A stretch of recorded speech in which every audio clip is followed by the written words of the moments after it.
Friggin' what up, dude? Strider Wilson, and I'm the host of this podcast that's mine. Going to be called History is Dank. History is Dank with Strider Wilson.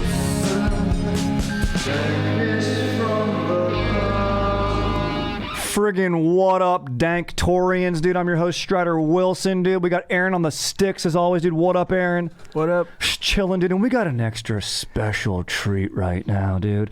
If you read the title of the ep, if you're watching on the YouTube, maybe you already know the man who coined the term Danktorians sitting across the table, JT Parr. What up, dude? What up, Danktorians? Boom clap. Let's go, dude. Very fired up to have my dog on the pod, dude. Yeah. Let's just ready to bring the heat, dude. I just want to talk about everything, dude. What's going on, man? Let's just cut it up, dude. I want to get inside each other's domes, dude. Usually, JT on History is Dank, we start out with a little personal history, you know, what's been going on as of late. And, you know, the holiday season's coming up, and I'm thinking, you know what could be a fun thing to talk about right now, and is maybe one of our favorite holiday memories. Like, what's a good holiday memory? I'll start, give you guys some time to think, and one of my favorite holiday memories was our dad got us a half pipe, dude, growing up, which was sick, dude. Orange County, dude. Yeah, dude, stuff was nice, dude. You know what I mean, dude? We ate brunch while we watched the dudes build it, but seriously, dude, the guys building it were jacked and chill, and it was in a garage, so it was protected from weather. And then we would have skate sessions, and my older brothers would have their friends come over, dude. Vinny Visciuto would come over. He could blunt stall. I remember everyone was like, dude, Vinny rips. Yeah, those Visciutos were good at extreme sports. Fantastic. Yes, dude, you get them on And any... jacked. Dude, Or bro, they Alex have man was. bodies. No. The older brother, Vinny, has a man body. Like, dude, you saw him, it was like... you do honestly, maybe I did want to let him around my mom, because my mom, you know, I don't think my dad was really, he has a small penis like me, so I don't think he was really getting the job done. You know, it worked. He made wasn't 5 using kids. his mouth or his fingers? He seemed like a greedy lover. You know, my dad seemed like a greedy lover, and I have proof of that, because one time we were like moving out our old TV. You have proof. Oh yeah, I watched him, dude. That's my favorite Phil Collins song, by the way. Is Greedy He's Lover? A greedy lover. He comes before you every time. No way, that's a song. He thinks of another. He's not really paying attention to your face. I lost it at the end there. Yeah. But one time we were moving a TV, and there was like a mouse trap down that hadn't sprung yet, and so someone had to pick it up. And my dad goes to my older brother Andrew. He's like, "Pick that up," and Andrew's like, "No, you pick it up. Like, you're closer to it right now." And my dad's a dermatologist doctor. He goes, "Do you know how valuable these hands are to the family?" And we're both, my brother and I, like, what a doucher, dude. Freaking schmoll move. And so then my brother Andrew just like used a broom and like swept it in the thing. We're like, could have been circumvented, but he's like, you need to pick that up with your fingers. Is it impossible not to punk your kids a little bit if you're a dad? You got to. Especially if you're like, you know, your dad's successful, smart guy.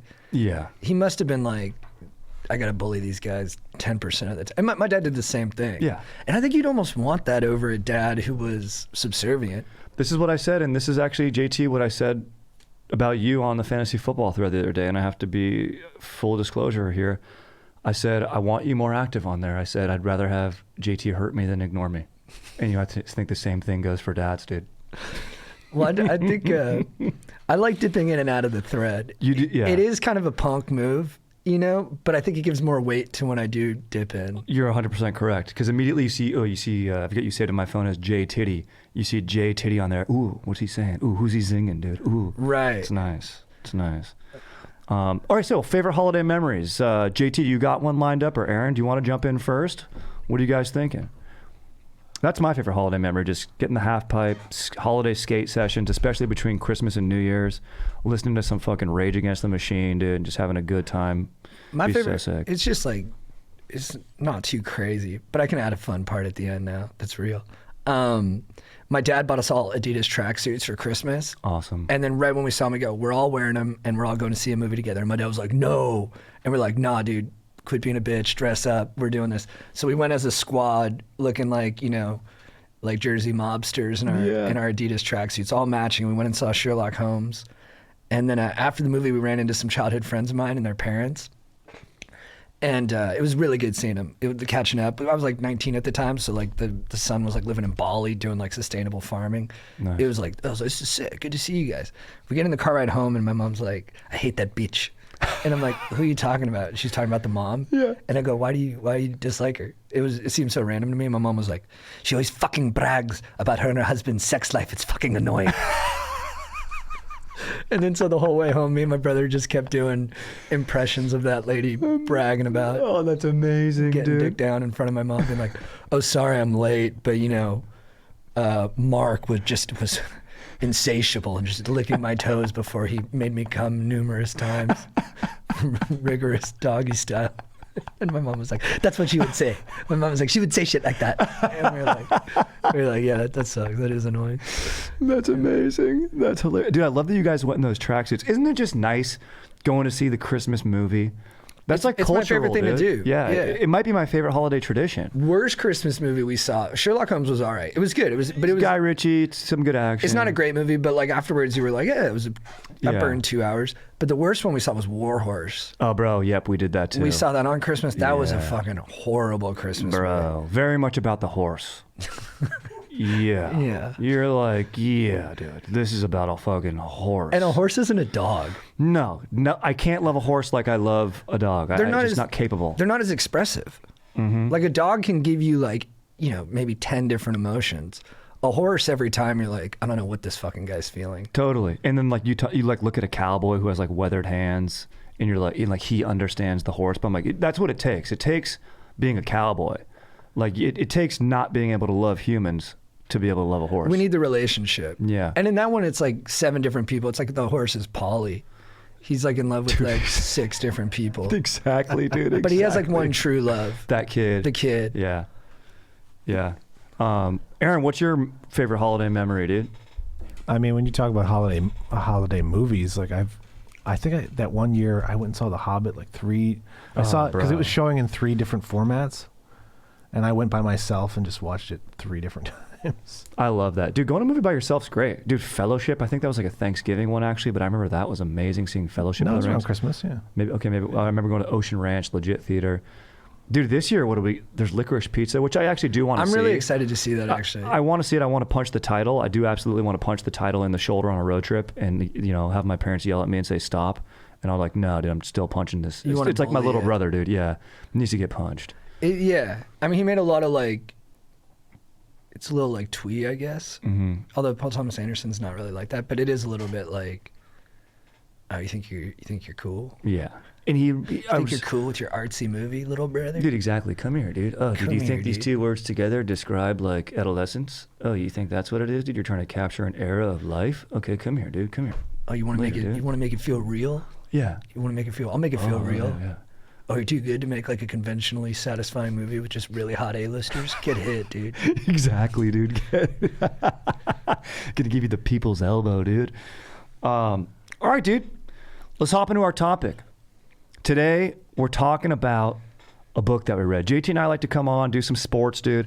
And, we did Jeff Pearlman's 3-Ring Circus previously about the Lakers, the 2000 Lakers, Shaq and Kobe years. But now we are reading Jeff Pearlman's previous book. I'm not sure if it was his first, but it was a previous book. And it is entitled Boys Will Be Boys, The Glory Days and Party Nights of the Dallas Cowboys Dynasty. I mean, that really nails it. Mm-hmm. That really nails it. It's like, in my opinion, first of all, let's just get this out of the way. Is Jeff Pearlman a schmoll? For sure. Yeah. His joke style Yeah. is a little cheap. Yep. And then, dude, I was telling you, he plays fast and loose with representing the games and the performances. Yes. Like he'll be like, Emmitt Smith dominated overtime with 4 carries for 15 yards and 3 catches for 24. And I'm like, that's a lot of touches, but Yeah. I wouldn't quite say those are dominating numbers. No. Like he's averaging less than 4 yards a carry. Those catches are nice, but you're moving the chains a little bit more there. But I'm like, I don't know if that's quite dominant. It's just like fits into what he wants to say. And then it'll be like, and they kept Jerry Rice totally in check with like 6 catches for 90 yards. And I'm like, Yeah. that's like a pretty solid. I know for Jerry Rice, he probably expect a little more. But that's not a bad game by any stretch. Not by any stretch. And like you're saying, it played into that narrative that he wanted of that cornerback who like was kind of a no-name cornerback as far as like all the personalities on this team, but was actually legit. And he would get the assignment for Rice, which is pretty badass. So it does fit in his narrative, but it's like, yeah, no, dude. Six catches, 90 yards. Like, bro, the dude's a beast. He's being effective. Yeah. Like, nobody checks Jerry Rice. Dude, he's amazing. And this team, basically, it starts off with, like, Jerry Jones. They talk about him purchasing the team. I didn't know that he played in Arkansas and was a Razorback. I had no idea. That was cool. That was cool to learn that he was a former player, and he was roommates with Jimmy Johnson. Amazing. So it's like, that's incredible history that I had no idea about, where Jerry Jones goes and buys the franchise from, I forget the dude's name, but like he wanted to get rid of it. He hated the coach at the time, it wasn't Switzer. Switzer came in. Landry, who's an iconic coach. Like, great look. Wears the fucking like camel trench coat, hat on. Like, he just looks like a rugged football coach. Seemed pretty dignified too. Yeah. And it wasn't by any means like, the culture of the team under what the fuck was his name that you just said? I'm blanking on it. I'm a Landry. Landry, very different under Jimmy Johnson of what he would like let dudes get away with. Like, Landry was a Christian guy, like Texas values, blah blah blah. And apparently the former owner, hated him, and he goes, part of your deal to Jerry Jones is like, when you buy the team, you got to fire this guy. And Jerry Jones like thinks he's doing him a favor by like showing up in person at the country club to do it. And he's like, what the fuck? Flew to where he was. Yeah. Why would he do that? Like, and missteps, a lot of missteps from Jerry Jones early on. Total missteps. And to your point about Landry and Johnson and like the culture difference, like it was like crystallizing that one line where like when it came to drug test, Tom Landry was like, hey guys, you're getting drug tested and we don't want to have the kind of locker room where guys are doing drugs. And then Jimmy Johnson would be like, hey guys, you're getting drug tested, so don't get caught. Yes. It was, he was like okay with them. Totally. Being wild as long as it didn't impact the on the field stuff. And then Switzer, who came after Johnson, was like even more loosey-goosey. He's like, just do whatever the fuck you want. Yes. And a college coach, and like basically his team was already recruited for him. They like do kind of same thing from that documentary, The U, which is so great, where they're like, it didn't matter who the coach was, we were going to win that fucking year. Yeah, and the Ed Reed year when Larry Coker took over. Yeah. So funny, dude. The team was well oiled enough to just do, but then the parts starts to fall apart. 100%. It goes down, and especially, these guys are flying close to the sun. They're partying hard, dude. You're going to get worn out, and you're going to make some crazy choices. And really, the book opens up with the key figure, Michael Irvin. Dude, the best. The fact that he's the main spiritual, like, he's like the spiritual, like, soul of the whole thing. He's like the fucking heart of the team. He's the heart of the book. I love that, because if you would have told me someone was writing a Cowboys book about that era, I would have put Irvin like fifth. Yes. You know what I mean? I would have been like, okay, the main character is going to be like Troy or Emmitt. Then I'd be like, oh, okay, maybe Jerry Jones. Then maybe Jimmy Johnson, in some order. But Irvin would have been fifth. But no, when you read the book, you're like, no, he is the ultimate Cowboy. He is the embodiment of this time period. 100%. As far as glory days, or what the fuck's it called? Party nights and glory days. Dude, that's Irving to a T. The guy partied the fucking hardest. He was the wildest, but then he was the first one in the gym, and he was strong. I like Jeff Pearlman talking about his Irving's game of like, he wasn't the quickest guy, but he was very strong. He would out-muscle guys. Physical. And efficient. Like, he'd get open, he knew. And he worked his ass off. Yeah. It's hard not to love him. I know. Like, I checked his Wikipedia before I came in, and it's like, it's littered with a lot of stuff. A lot of stuff that he... that went the other way, though, where it seems like he might actually, be innocent, I guess. But a lot of stuff. Yeah. And then you're just like, but you still want to run through a wall every time you hear him talk. 100%. And he led by example. Like, he was literally like, we're going to go party. You guys are going to party with me, and I'm going to show you how to do it. And then when we get in the weight room, fucking lift. He'd like yell at guys if they would skip reps. He'd yell at guys for not lifting enough. Like, hated it. We love a hard partying guy who shows up for work on time. 100. That's what's more American than that, and on America's team. It's the dream. I mean, and you know what's big in this book is loyalty. All these guys, they may go fuck around, and they're definitely not loyal to their wives, but to each other and on the squad and in the locker room, they're not really throwing anyone under the bus. Unlike the fucking Lakers book where like Shaq and Kobe are undercutting each other left and right. I felt like a lot of guys in this, ownership-wise, we can get into Jimmy and Jerry. That's not the same, but in the locker room, seemed like all these guys had each other's backs. Yeah, totally. It was way more like, inspiring that way than the Lakers book. Like you read the Lakers book and you're like, oh, these guys are kind of shitty. And these guys are shitty behaviorally, but they care about the team and it feels real. It gave me like, I was like, all right, are football players cooler than basketball players? Bro, I think so, dude. I think so too. I think so. I think these two books kind of, they crystallized that for me. Yeah. Like basketball players are stars. They don't wear the helmet. Football players got to find a way to stand out by like wearing a chain outside of their shoulder pads or like a fucking different cleats or something like that.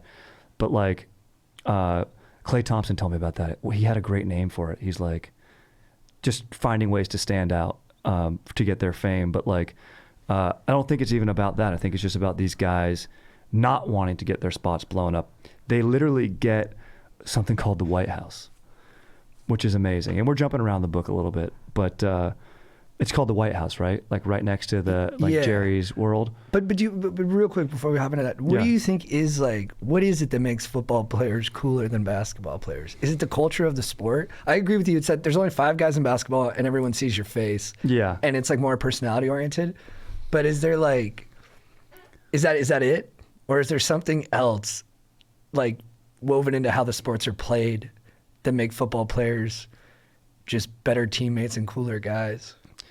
Yeah, dude, I think it is. It's got to come down to the sport. Like you're truly going to battle. You're literally with a group of men on your side, pushing another group of men away together or vice versa. And I think because you're doing it in basketball, it's more army. Yeah. It's more like military. Yeah. Like you're in the trenches, dude. They literally have the trenches. They're on the front line. Like everyone respects like the left tackle. Everyone respects the lineman a lot. Which is a thankless job. 100%. Like even when Emmitt got into the Hall of Fame, and I know Emmitt has his personality problems in this book, but they're not that bad compared to the Lakers book. Like they're like, he's an egomaniac, but there's not really that many stories to support it. It's more just like, I guess that became like his affect, but at no point did I really think he was like toxic to the team. Yeah. Not the way like Kobe was to the Lakers. Totally. And then, totally. And he plays through injuries. Like Emmitt gets fucked up and like he like breaks a rib, and they're talking about how like, I forget who it was. Maybe it was against the Giants or something. And they say like LT was like saying that Emmitt was faking it. And like he'd get tackled and he'd be like, like at the bottom of the pile, like, and LT was like, man, he's really hamming it up over there. That's like, awesome. Trying to go for it. And they're like, no, dude. They're like, he had total, rib damage. But when Emmitt at the Hall of Fame thanks Moose Johnson as fullback, like you're never going to get credit as a fullback. No. There's going to be like diehard football fans who will watch like Lorenzo Neal YouTube highlights of his blocks, which is something I like to do. But you're not going to, like his job is pure sacrifice. I think that must bleed into and there's guys like that in basketball who are like rebounders or just set screens and stuff. Mm-hmm. But I don't know, it just doesn't seem to have the same level of sacrifice built into it that football does. Totally. And guys wanted to do that. And then just like the fact that you prep an entire week, you're in the weight room, you're doing double days, you're wearing all that gear. So I truly feel like it's such hard work that when they let off steam, they really let off steam. Yeah. And then they really party hard. Yeah, get to the weight room. Yeah, exactly. Dude, they get like a fucking, one of my favorite things is Michael Irvin finds out there's like a charity basketball team for the Cowboys in the off season. And he finds out who's in charge of it. And he literally ousts his way. He goes, no, I'm taking over. And I think he like threatens him. No, they fight. Yeah. They fist fight for control of the team. It's like so primal. And then it just like in the book, it's like Michael Irvin won the fight and the team was his after that. Yes. Like Irvin, like a conquering, like Genghis Khan invader just comes in and is like, yeah, this is my team. The other guy's like, no, it's not. He's like, all right, let's just scrap for it then. Yeah, amazing. And then the other guy's like, okay, I guess I just have to fight now. Mm-hmm. He understood. It's amazing. And like, it's not like he's like some wimp. He's like the fucking linebacker of the football team. No, and Irvin just like takes him down. And Irvin's a wide receiver. Yeah. And you truly believe he could beat anyone's ass on the team. I did like that they said that they're like, he put up big numbers in the weight room. Like Irvin was truly like a different breed. And you know what I love about him too? He's like, does the classic thing that every American wants where he's like, I'm going to buy my mom a house. And he buys his mom a house. Like Elvis did that, dude. Like fucking Maradona. Well, tells that to her when he's like the second youngest of like 9 kids, but he's the most like determined and the most physically gifted. Mm-hmm. And you know, he's tenacious. And he just tells his mom like right after his dad dies, he's like, I'm gonna get you out of this. I'm gonna buy you a house. And then he does it. Motivated, dude. And then he does it, dude. But also stressed out, dude. But dude, he gets on. The best part is literally the Cowboys jet for the franchise. You know, they charter planes through American Airlines. There's a part where literally Jerry Jones requests a book of all the flight attendants, and they pick out all the most attractive flight attendants that will work only on their chartered flights, like for availability. Unbelievable right there. Like if someone finds out about that today, like, dude, I mean, it's there, but there's no repercussions or anything. I guess it's like not against the rules, but it's like still crazy. It was insane. Yeah, like that's nuts. But then when Irving literally wrestles that dude and wins the charity basketball team, like that's technically not involved. It's all Cowboy players, but it's not like part of the Cowboys franchise. Like Jerry Jones isn't really involved in it. So they'd get private jets, and this is for charity. They would have outrageous bills. They'd go there to like raise money, and they'd be like, nope, we each need a room. Like, we need to pay us $5K. And like some people would cancel, be like, we don't have that budget. They'd like, walk out. Yeah, and they wouldn't show up, so they'd be assholes. Irving literally punches a ref during one of those games, like just like a teacher, volunteer ref. He's like, fuck you, dude. Like, Well, he's on a lot dude. of cocaine. Dude, yeah, exactly, bro. Yeah, let's talk about the cocaine, dude. There's some cocaine being used. I'm just surprised all their hearts held up. Dude, I know, man. They're getting after, and they're big guys. Like Nate Newton, we were just looking at his stats, and I was like, 6'3", 318. We're like, no, he's bigger than that. No, he was like, that was like when they used to list Jerome Bettis at like 240, and everyone knew he was 300 pounds. Yes. Or look at Dank. They list him at like 230, and I just found out he came in both last seasons at 260. No way, dude. How much real quick, tangentially, did Zion come in at, like, after his injury? I mean, he must be at like 340 or something like that. He looks gigantic. Especially with his game and that body. Like, you can't have that extra weight, dude. No, he needs to be Knees springy. won't last. Very scary. He's catching a lot of justifiable heat for it. Hey, and you know, you don't play basketball to get in shape. You get in shape to play basketball. And I think that's something that these Cowboys did. They all fucking went hard. They went hard during training camp. They went hard in practice. They practiced hard under. And real quick, let's talk about just Jimmy Johnson's coaching style and how he's a huge psychopath. Yeah. The stuff that he did to the kicker, where he's literally like, there's a field goal kicker, and he like thought he was dicking around at practice or something. He's like, if you don't hit this field goal, I'm gonna fire your ass. And the whole team's like, whoa. And fucking, luckily he like hits the field goal in practice and makes it. But Jimmy was doing that as a wake up call for everyone else to be like, Trying to put the fear into everyone. yeah. He led by fear for sure. And it was tough too, because it was a little piecemeal, because back to loyalty, if you were you guys, Miami U, he loved you. And you could get away with a lot. Like Irving could get away with murder. Like he was never on the chopping block. You know, Emmitt, obviously not a U guy, but like he's not going to go. But Troy Aikman, early on in his career, actually was not on Jimmy's favorite list. Like he kind of didn't want to play Aikman. Do you remember that? Totally. Well, I think with Jimmy Johnson, it's like, you know, he's going to be really effective for like 3 years, but then he's just going to wear everybody out. Like you can't, I just think it's impossible to live under that level of stress that he was trying to kind of put on everyone. But yeah, his like, it's crazy too. Like he's so successful, but a lot of his success is like, he wanted to fuck things up, and then he wasn't able to fuck things up. And they worked out the way they were supposed to, almost in spite of him, because he's got like his Miami quarterback as the backup. Who's good. And he's like, this is my guy. But everyone in the world knows Aikman is like just several cuts above that dude. Yeah. And then Johnson doesn't want to ride with Aikman, but then it's like, it's almost beyond his control at some point. Like it just, everyone's like, dude, you gotta like, it's just, he's so much better. You gotta go with him. Yeah. And then you're like, so is this guy a genius, or is he just like, did he just, well, he did make a lot of genius moves though. He does. He is a genius, but it's so crazy how many times even these genius coaches come close to like just blowing up their whole situation. Totally. He did, and this was controversial, probably the best trade of all in like the history of the NFL. The Herschel Walker trade. Yeah. What did he get for that? Like 5 draft picks, and I think like maybe like 2 firsts and like 2 seconds, maybe even like 3 firsts. Just insane. Like, and value. bold. Like that was the only, like this was a losing team at this point. It's why the franchise got sold. It's why the former coach got fired. Jerry Jones brings in Jimmy Johnson and lets him do kind of what he wants. Even though Jerry tried to take credit for that trade, he's like, yeah, we did it, but it was for sure all Jimmy Johnson. Like, well, I mean, that's really what created the failure of the Cowboys for like the next 15 years after this team, was that Jerry Jones made himself GM. And we used to laugh Bro. about him when we'd see him on Hard Knocks. Because you'd watch like Wade Phillips like in the draft room just like sipping a Dr. Pepper, and Jerry Jones like, yeah, we're going to go with Felix Jones. Dude, yes. And it's so, like, the ego involved in these guys at the top is like, dude, you have your team, you have your thing, like, just go let it be successful. You know what I mean? Like, Yeah, like how much credit do you need? Yeah. But a lot. I know he obviously needs a lot. It's like, get out of your own way. It's insane, dude. And like literally it broke up their relationship. Like neither of those guys wanted to budge. And then Jerry's like, they're at parties. He's like kind of sandbagging them to other people. Oh yeah, at the dinner party where Yeah. he rolls up and is like disrespectful to Jimmy's like dinner guest. Yeah. And I think Jimmy gets in his face. Yeah, I think so, which I liked that he did it in his face. But it's super insane by Jerry to do that. It's crazy.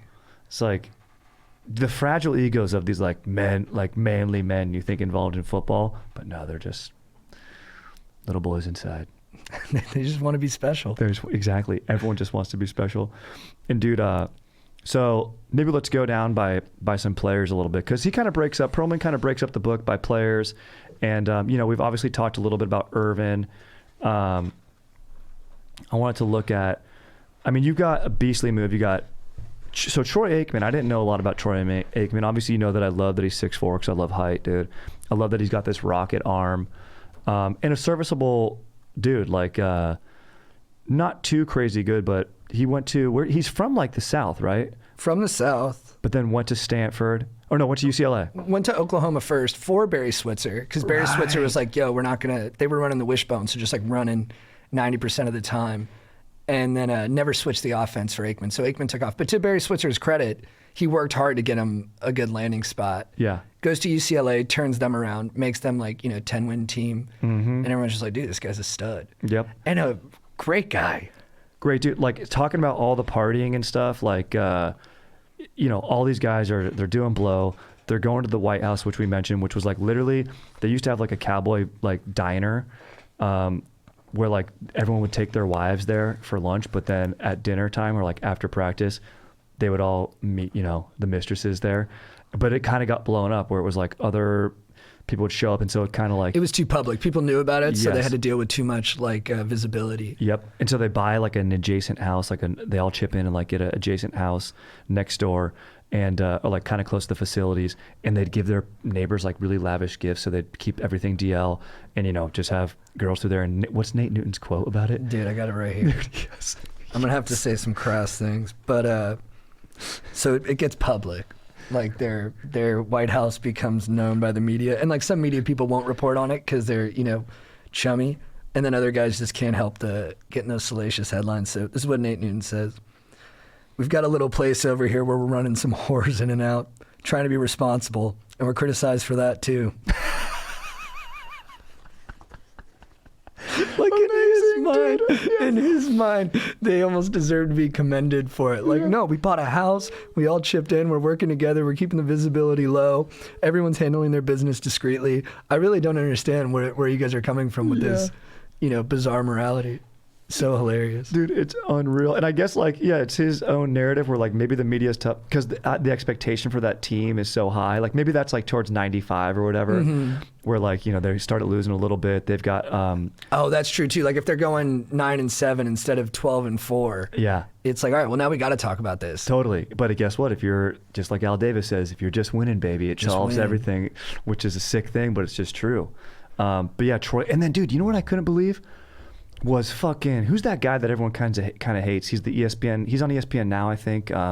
He wrote the book about Troy Aikman and tried to say that Skip Bayless. Skip Bayless comes out like making some outlandish claims and like really has no proof, where he's like, oh, Troy Aikman is gay. Which is like, obviously now, like this is in the 90s, like that's a different era. Like, and also if Troy Aikman is gay, it doesn't matter now, but it would be his own story to come out in his own time. You should never do that as an author and be like, I found out someone's gay. Here it is. It's like totally sandbagging him to sell books. Yeah, like beyond the like it doesn't matter. But like if he just hears a rumor and then he's like, oh, I'll print this because it'll sell books. And it did.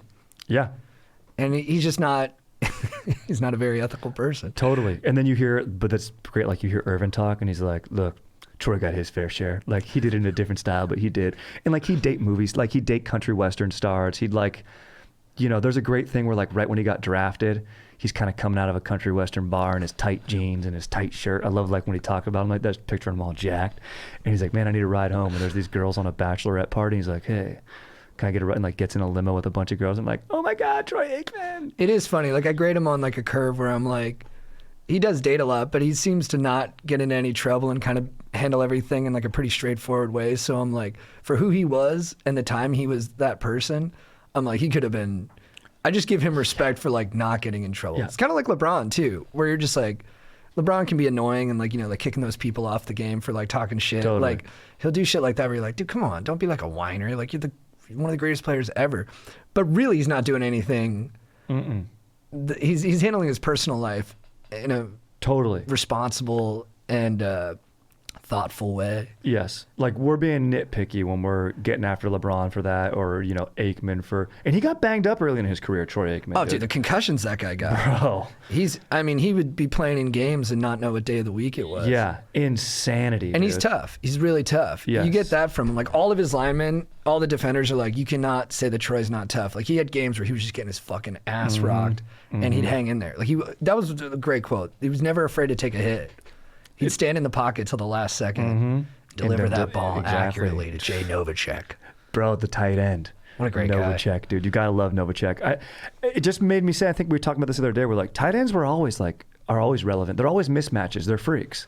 Like in any era of the NFL now, obviously now we're passing so much. You got Kelsey's, you got even like when Jimmy Graham was amazing, or like who's the fucking dude from the Falcons and the Chiefs? Tony Gonzalez. Yeah. Well, he took it next level. He kind of created this new standard where these were like more passing threats than blockers. But Jay Novacek does seem like he was kind of a precursor to that too, because he's not really, he's 6'4", 230. He's not like a, gonna dominate people on the blocks the way like, I don't know. Who's a Gronk can. Like a Gronk is like, what, 260, right? I mean, that's huge. That's 30 pounds are huge.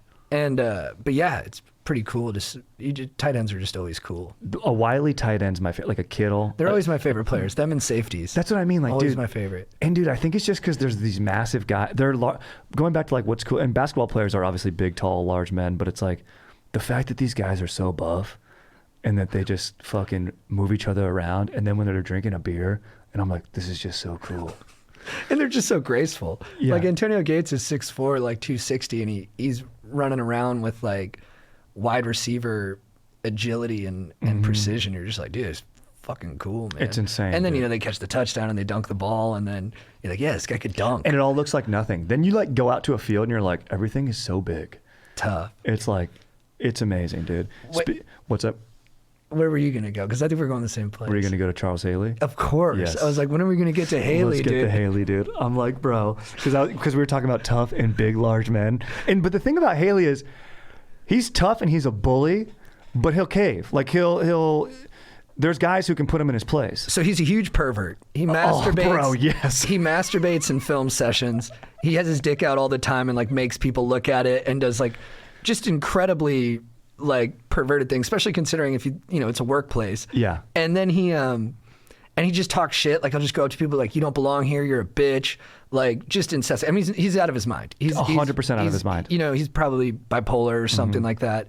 And then, and I'm bipolar too, so I'm not talking trash on bipolar people. But then, he's such a bully pervert but it's the right work office for him. Yes. Where like he's got guys there who will stand up to him. So Totally. like 8 times in the book, it's like he was picking on this quiet old lineman who finally shoved his head through a window and knocked him unconscious. And after that, Haley backed off. Yeah, exactly. And it's so funny because you're like, he's bullying another lineman, but you're like, this lineman's 320 pounds, so like he can stand up for himself. It's mental too, right? He Yes. just doesn't perceive them as being able to do that, and he'll just go after you if he thinks you won't stand up for yourself. Totally, But dude. more often than not, at least the stories in this book, the guys do stand up for themselves. They do. And the thing was, what got him on the team was Jimmy Johnson just wanted to fucking win and get guys who were willing to win.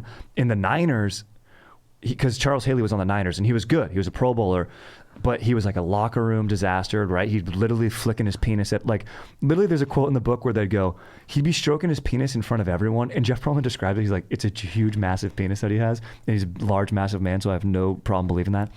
And one teammate, there's a quote from a teammate, he'd go, yeah, he'd be stroking it a lot.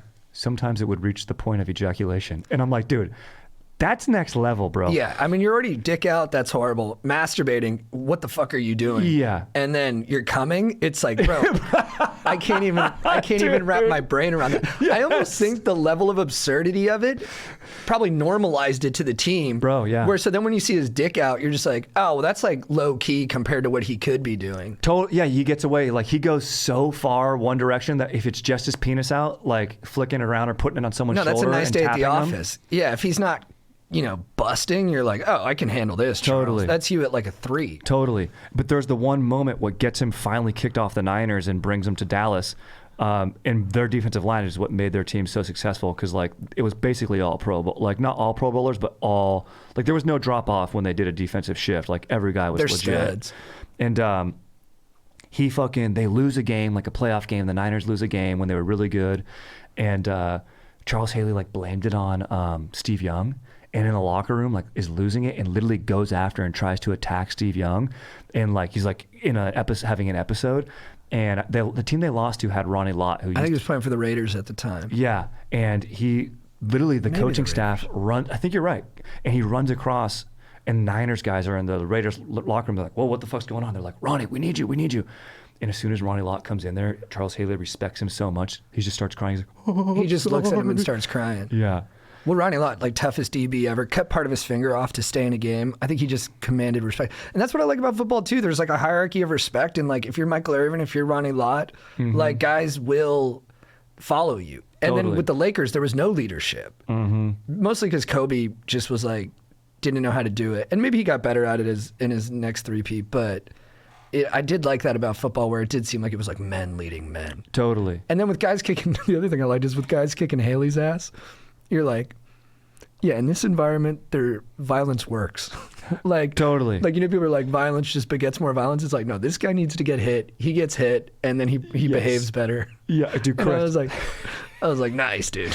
There's literally no other way, dude. Otherwise, he's gonna like literally jizz all over the locker No, room. you can't Like, be honest with Charles Haley and be like, hey, man, it's really affecting me when you talk to me like that. Or like you picture like Richie Incognito. Yeah. Like you can't, they only respond to strength. Yes. They don't Yes. understand nuance or like transparency. That doesn't mean shit to fucking Richie Incognito. Totally, dude. 100%, dude. And Charles Haley was like, and I kind of do give him credit for this. Like, he'd call out Jerry Jones. Like, Troy got a big contract, and then he held out on Emmitt Smith. Emmitt Smith had to hold out, and it's like he's like basically calling him out, like, dude, you're not paying the black. You'll play the white player, but not your black player who's really good. And so he's a smart dude, like in tone, and like just basically calling it how he sees it. Well, no, You gotta sometimes it respect. takes like a madman like that to speak the truth, to say like, what's really going on, because they're just so off the res. They're just Totally. like, they're like, look, I'll just say anything. Yeah, I'll no. just, whatever comes to my mind, I'm going to spit out. Yeah, I'd prefer to say it with my penis out, but I will say it with my pants on. And with him too, it's like once you stop being good, you almost cost yourself like 3 years of employment, Totally. because it's like, all right, well, if you're not going to get 10 sacks a year, we're not putting up with Yes. the mayhem. Like you got to be, that's why I like, even in acting, I'm like, I couldn't be method, because that puts too much pressure on your performance. Like if I slow down set by like an hour because I don't want to come out of my trailer because I don't feel like authentic in the moment, and then I come out and I suck in that scene. Oh, bro. Bro, yeah, dude. Everyone's like, grips are out there sweating, dude. They're changing batteries, They're like like, climbing on for ladders. this, like you have to be Joaquin Phoenix Totally. or Jeremy Strong to get away with that. Like you got to be really, really good. Yes. And Haley was for a while, but then he, and then the partying slowed all these guys down. 100%. And it's just the beauty. And the thing is, I mean, that 92 team is probably the best team of the Jimmy Johnson teams. Like, what years was it? Like 92?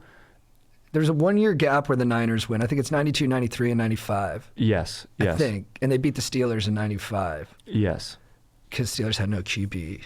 Who was their QB then? Neil O'Donnell. And he threw like 2 bad picks. Both to the same Oh, guy. that's a great moment in the book where, like, they talk about this guy who might not even have been on the team, like that cornerback, but he was suiting And up. had a really hard year. Yes. Like lost a child and Yeah. really deserved to have that moment in the sun. Yeah. And it was like almost like God looked down upon him and was like, you will catch these balls, because the picks were like egregious, weren't they? Like literally Real like, bad ones. straight to him. Yeah.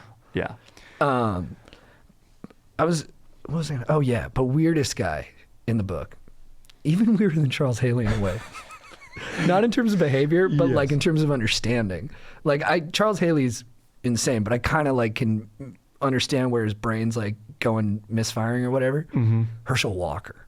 Bro, yes. Very interesting guy. Who does have like a medical diagnosis for dissociative personality. But...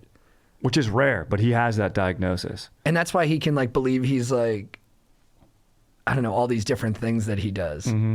But hard guy to understand. Totally. And to relate to. Like just what locker room could he fit in? None. Like he's not, and like I remember first reading it and I was like, oh, he just doesn't have like what we perceive as football interests. Like he likes to, I don't know, like build model airplanes or like, yeah. But then he does say like the DID diagnosis there and you're like, oh, okay, that makes sense. And then like later in his life and like these like rallies that he's holding and like he's just making insane decisions. But yeah, interesting dude, but what an athlete.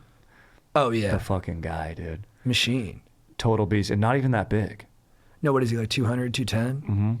So, I mean, he fought professional MMA at like 50 and won. He wasn't fighting like, you know, like a UFC champ, but, you know, professional organization, and he's beating the hell out of some dude. Yeah, and you're taking hits at 50, you're a freaking beast, dude. And I mean, those are basically the main players I want to talk about.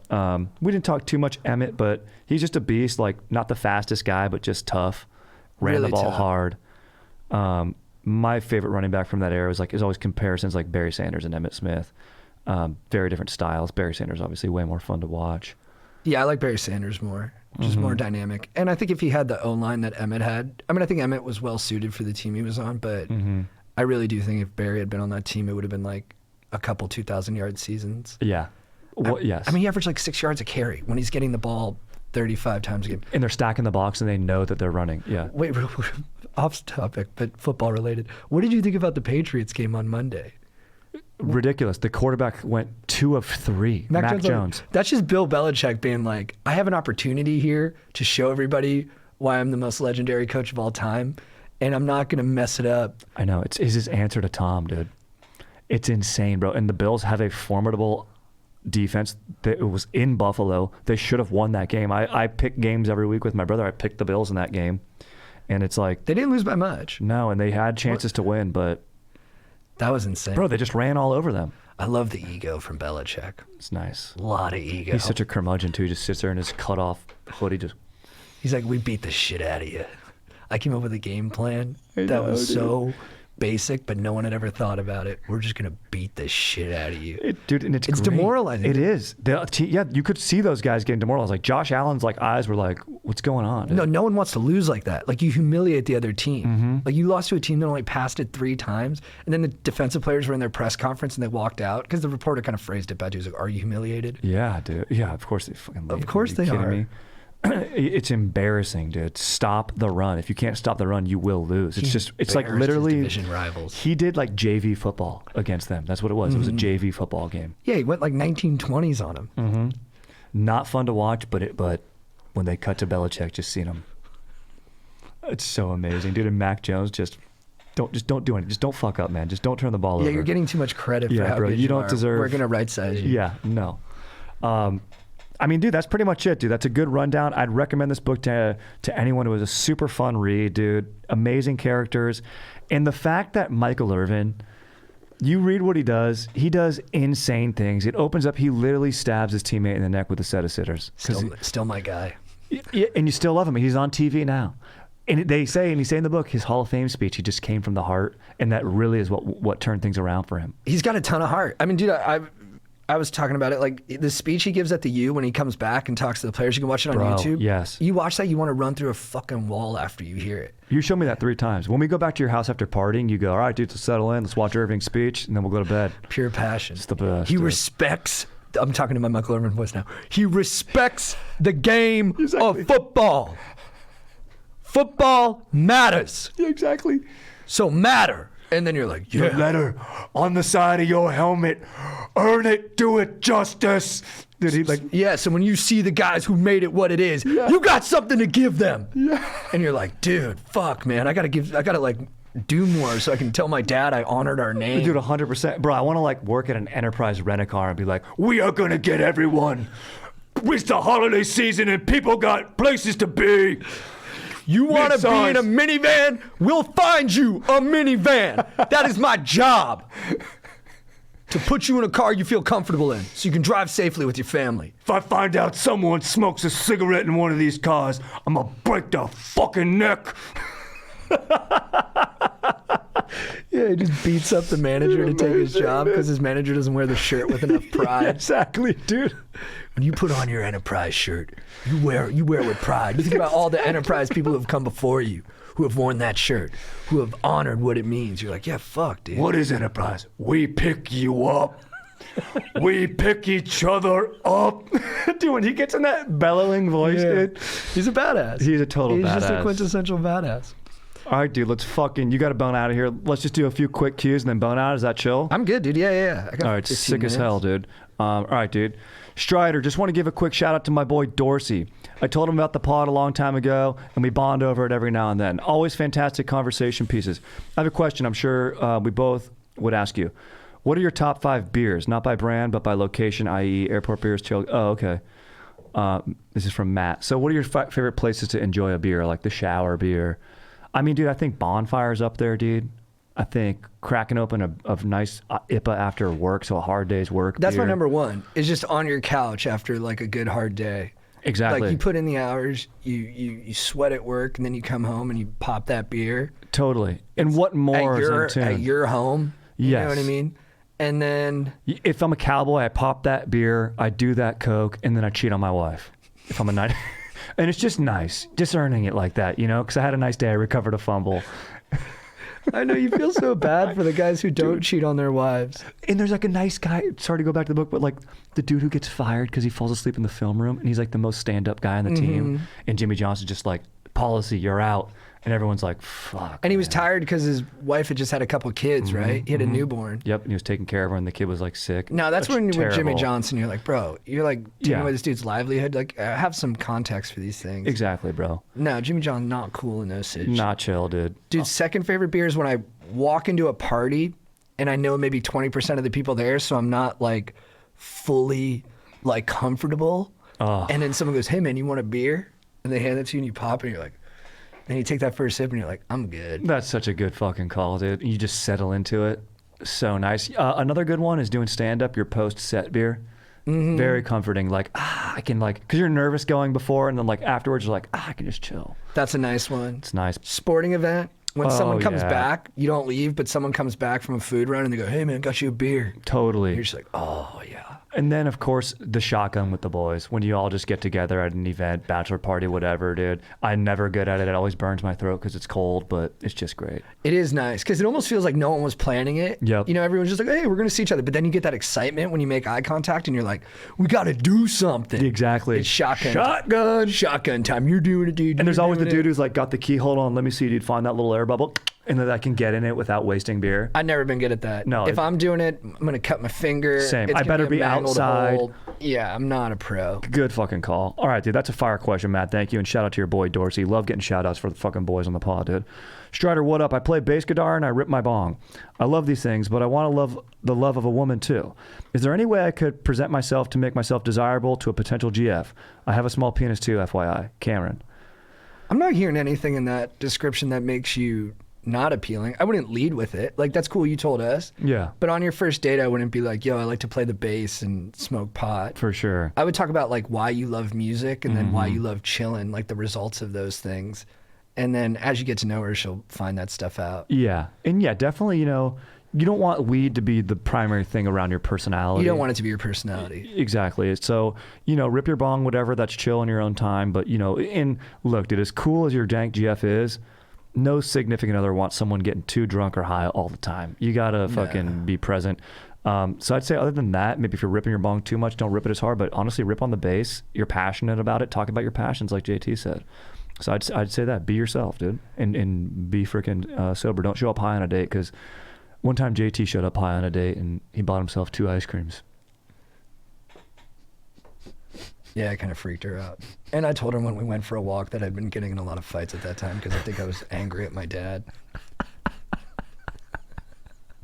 Well, it was your friend, and then when he came home, you're like, hey, bro, you might have just been, Jill told me about it, and like I could totally see you doing that stuff, and I know where you're coming from, but I think it might have been too much for her. Amazing. I've gotten better at that. But It was beautifully honest. You're the most honest guy I know. Oh, It's that's the best. nice. It's one of your best qualities. Most honest guy I know. But here's the thing. You don't gotta show your. Also, what mama don't know don't hurt her sometimes. Well, I think that's what I've learned too. Is I used to just dump all the honesty up front, and that's like it feels good, but it's also not really fair to the other person too. Yeah, You gotta, deal it out. for sure. And Cameron, don't tell her that you have a small penis. She'll find out in time, and that's fine. But she'll love you by that time. You can hopefully. tell her too, dude. Honestly, just focus on being connected with her. Take your time too. You don't have to rush into it and be like, "Here's my small penis." Like you could. As you guys get to know each other and the tension builds up just from liking one another, I think all that stuff will work itself out. Agreed. And small penises build families too. You know what I mean? Like they work. And there's fingers in your mouth and there's dildos. Yep. Like, you know what's sexy? You know what's as sexy as a big dong? Being open-minded. Bro, that's one of the best quotes I've ever heard right there. Honestly, fuck yeah, dude. That just fired me up. Just be open-minded, dude. Whatever it takes, just be there and be like, look, I'm gonna help you get there. Whatever it takes. You get Michael Irvin on it. Approach every situation, open heart, open mind. This is my job, and I believe passionately in my job. And I want you to lead me to where you want to go. Sexually. Sexually. We're on a journey. We're on a road together. We're a team right now. Duos. Let's go. I believe in you. I believe in you having a really nice time right now with me. And I'm going to do whatever it takes. Morning, afternoon, and night. This is my job. If you say that, she's like, this guy's fucking badass. Oh, hell dude. yeah, bro. Hell yeah. And then right when you guys come, on 3. 1, 2, 3. Oh! This technically counts as a simultaneous, dude, which is nice. Yeah. Let's do one more and then freaking bone out, dude. Strider, what up, dude? What's your favorite holiday thing to do around the holidays? Mine is to ice skate with my GF, Devin. I think we talked about this. I love the movie with the fam. I love going to the movie with the fam. Christmas Eve dinner's nice. I love it. And I love Christmas tree shopping with my GF. Yeah, and maybe just in the spirit of the book we read, just toss the football around. Go outside. That's like such harmony for my brother and me. Like when we just are just tossing a ball back and forth, the conversation just flows, dude. And it just feels good to have someone throw something at you and for you to catch it. It's so true. It's so true. I think it does something to your brain. It puts you in harmony. You're getting for sure. fresh air. It's just nice, dude. Then maybe you take it, you just keep notching it up till you go, hey man, run a route. Mm-hmm. Hey man, can you hit a crossing pattern real quick? And then pretty soon you're running like deep Yeah. posts. And you go, hey man, Oklahoma drill. Hey, you want to strap up? Yeah, exactly. Dude, should we tell the story about when we used to get breakfast together every Sunday when we were in high school? Oh my God, yeah. And then I was driving us home, and I played 1 year of football. I was fucking awful at it, and but I loved it. And then I see a bunch of this is pretty bad, but I see a bunch of 13-year-olds playing pickup football in the park, and then I just go, guys, I got something I want to do. I strap up my pads and I go out there with the kids. And I just start yelling at them. I start calling out routes. I'm like, hot route, hot route. I'm like, D-bore 40. I'm like, three gap. Just nonsense.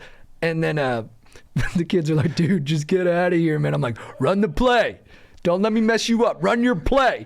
And they say hike. I pick it.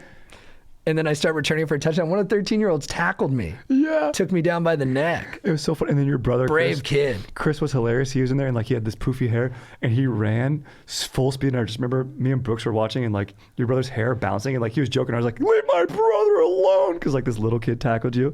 It was hilarious. And then he slipped in the mud. The kid sidestepped him and my brother went down in the mud. It was amazing. That 13-year-old's probably, I don't know, he's super badass now. He's like 28 and he's probably just a beast. Oh, dude, he probably knows everything about crypto. He's probably already got past vaping. He's like, I don't have to do it anymore. Whoa. He's legit. He's probably got a girlfriend. If you're listening to this, touch base with me because, I'd like to see you again. Yeah. I'd like to shake your hand. And the best part is did you mention that you had your shoulder pads and helmet on when you were doing that? Yeah, I was fully decked out.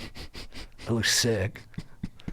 Also, what we did too, after breakfast sometimes, because there was a bunch of beers in the back of your truck, because we'd I don't know why, we wouldn't drink and drive, but we'd just throw beers in the back. It was from the party truck. before or something. Yeah, and but we would show up, we would doorbell ditch, but instead of doorbell ditching, your brother would pass out on someone's, just fall down face down on their lawn, and we put a bunch of beers around your brother and on his back and stuff, and the people would come out and go, what the fuck, dude, there's just a drunk ass guy. Yeah, my brother would just act drunk on their yard.